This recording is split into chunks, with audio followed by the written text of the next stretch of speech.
नमस्कार, मैं हूं कोमल शर्मा और आप देख रहे हैं न्यूज 21। स्वागत है आपका हमारे छत्तीसगढ़ बुलेटिन में। शुरुआत करते हैं खबरों की। सांसद बृजमोहन अग्रवाल की अध्यक्षता में जिला विकास समन्वय एवं निगरानी समिति की महत्वपूर्ण बैठक रेड क्रॉस सभागार कलेक्ट्रेट परिसर में आयोजित हुई। बैठक में जन कल्याणकारी योजनाओं की प्रगति, पेयजल संकट, अधूरे निर्माण कार्य, प्रधानमंत्री आवास योजना, वीबी रामजी, स्वच्छ भारत मिशन, उज्ज्वला योजना, स्वास्थ्य, शिक्षा एवं महिला बाल विकास से जुड़े मुद्दों पर विस्तृत चर्चा की गई। सांसद बृजमोहन अग्रवाल ने अधिकारियों को स्पष्ट निर्देश देते हुए कहा कि विकास कार्य केवल फाइलों तक सीमित न रहे, बल्कि उनका लाभ जमीन पर दिखाई दे। उन्होंने जल संरक्षण पर विशेष जोर देते हुए स्कूलों, स्वास्थ्य केंद्रों में रेन वाटर हार्वेस्टिंग अनिवार्य करने और गर्मी से पहले पेयजल व्यवस्था सुनिश्चित करने के निर्देश दिए। सड़क निर्माण में लापरवाही पर नाराजगी जताते हुए लंबित कार्य शीघ्र प्रारंभ करने को कहा गया। वीबी रामजी योजना को गांवों के समग्र विकास का प्रभावी माध्यम बताते हुए इसका अधिकतम उपयोग करने का आह्वान किया गया। रायपुर से ब्यूरो रिपोर्ट।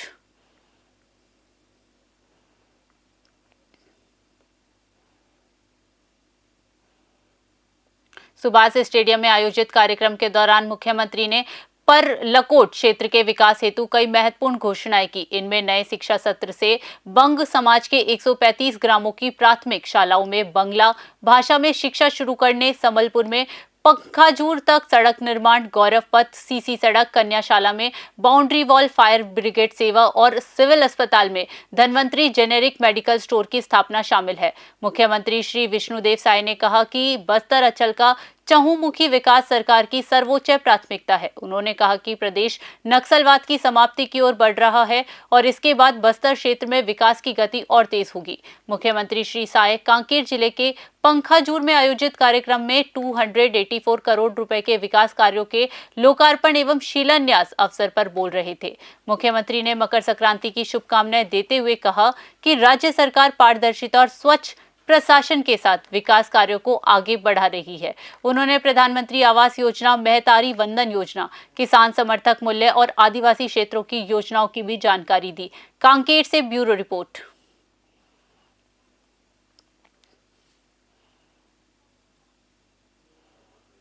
पुलिस ने ऑपरेशन निश्चय के तहत नशे के अवैध कारोबार के खिलाफ बड़ी और सख्त कार्रवाई की है।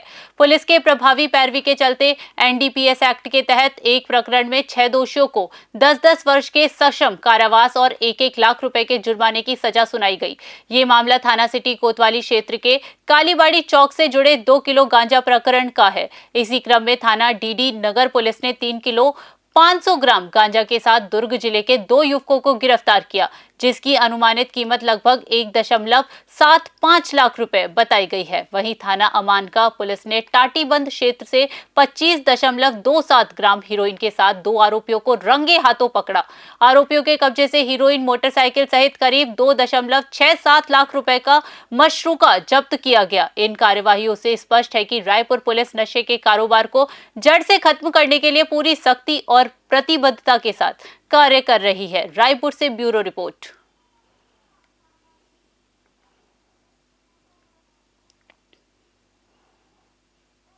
आरंग में त्याग, बलिदान और धर्म परायणता के प्रतीक महान राजा मोरध्वज की स्मृति में आयोजित 2 दिवसीय राजा मोरध्वज आरंग महोत्सव 2024 का प्रथम दिवस गुरुवार को भव्य आयोजकों के साथ संपन्न हुआ। सुबह से देर रात तक चले कार्यक्रमों में ऐतिहासिक नगरी आरंग को उत्सवमय बना दिया।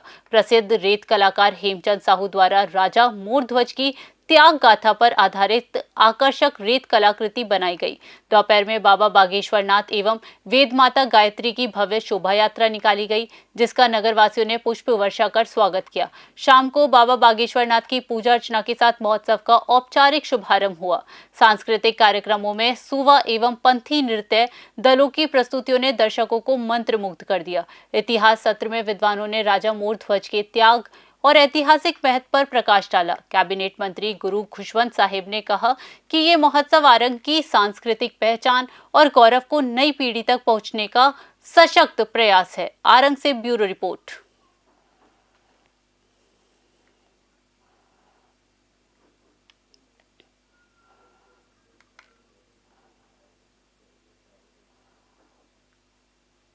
मुख्यमंत्री के मंशानुसार बस्तर की समृद्ध जनजातीय लोक संस्कृति को राष्ट्रीय पहचान दिलाने के उद्देश्य से आयोजित बस्तर पंडुम 2026 का शुभारंभ आज जिले के चारों विकासखंड दंतेवाड़ा, गीदम, कुआकोंडा एवं कटे कल्याण में भव्य रूप से किया गया। कार्यक्रम का उद्घाटन विधायक श्री चेतराम अटामी सहित अन्य जनप्रतिनिधियों की उपस्थिति में पारंपरिक उत्सव के साथ हुआ। कटे कल्याण में आयोजित कार्यक्रम को संबोधित करते हुए विधायक श्री अटामी ने कहा कि अपनी कला, संस्कृति और परंपराओं को संजोना ही बस्तर पंडुम का मुख्य उद्देश्य है।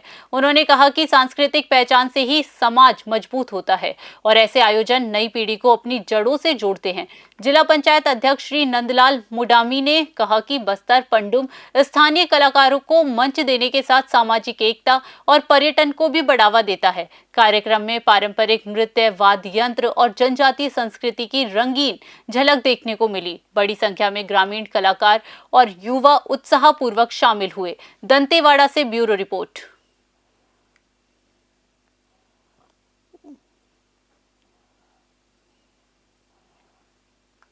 नशे के खिलाफ जीरो टॉलरेंस की नीति के तहत रायपुर पुलिस ने ऑपरेशन निश्चय के तहत लगातार बड़ी कार्यवाही की है। ताजा कार्यवाही में थानागंज पुलिस ने 3000 नशीली गोलियों और एक कार के साथ 3 तस्करों को गिरफ्तार किया है। इस गिरफ्तारी से साफ संदेश गया कि अब नशे के कारोबार को किसी भी हाल में बख्शा नहीं जाएगा।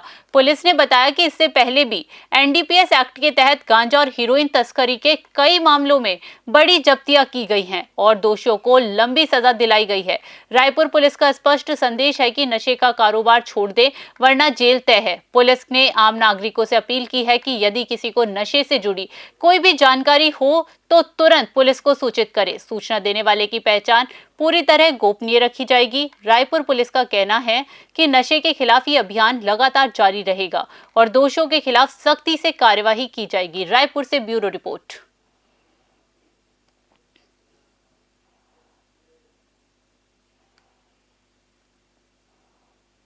राजधानी रायपुर स्थित मुख्यमंत्री निवास कार्यालय में मुख्यमंत्री श्री विष्णुदेव साय से विभिन्न सामाजिक एवं संस्थागत प्रतिनिधि मंडलों से सौजन्य मुलाकात की। इस दौरान मुख्यमंत्री ने लोकतंत्र में मीडिया की भूमिका को महत्वपूर्ण बताया और जनहित तथा निष्पक्ष पत्रकारिता की अपेक्षा जताई।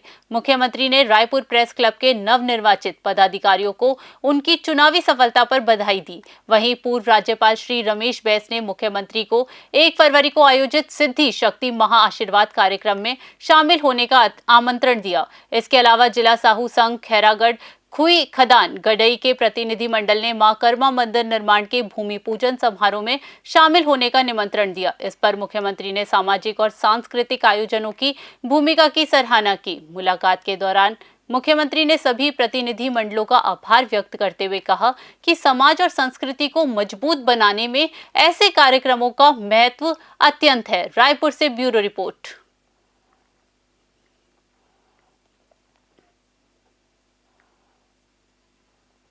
अंतर्राष्ट्रीय जादूगर ओपी शर्मा का भव्य कार्यक्रम आयोजित होने जा रहा है। ये कार्यक्रम ऑपरेशन सिंदूर से प्रेरित है और इस बार ओपी शर्मा ने अपने जादू में कुछ बिल्कुल नया और अलग पेश करने का निर्णय लिया है। प्रेस वार्ता में ओपी शर्मा ने स्पष्ट किया कि वे वैज्ञानिक दृष्टिकोण से जादू दिखाते हैं और उनका उद्देश्य किसी भी प्रकार के अंधविश्वास को बढ़ावा देना नहीं है। उन्होंने कहा, जादू एक विज्ञान है जो तकनीक और वैज्ञानिक सोच का खेल है। ओपी शर्मा ने बताया कि वे भारत के हर राज्य और हर जिले में अपनी कला का प्रदर्शन कर चुके हैं और अब तक 42,200 से अधिक शो कर चुके हैं। वे मैकेनिकल इंजीनियरिंग में स्नातक हैं, लेकिन अपने पिता की विरासत को आगे बढ़ाने के लिए उन्होंने जादू को चुना। ये कार्यक्रम मनोरंजन के साथ साथ लोगों को ये संदेश भी देगा कि जादू अंधविश्वास नहीं बल्कि विज्ञान और तकनीक का अद्भुत संगम है। रायपुर से ब्यूरो रिपोर्ट।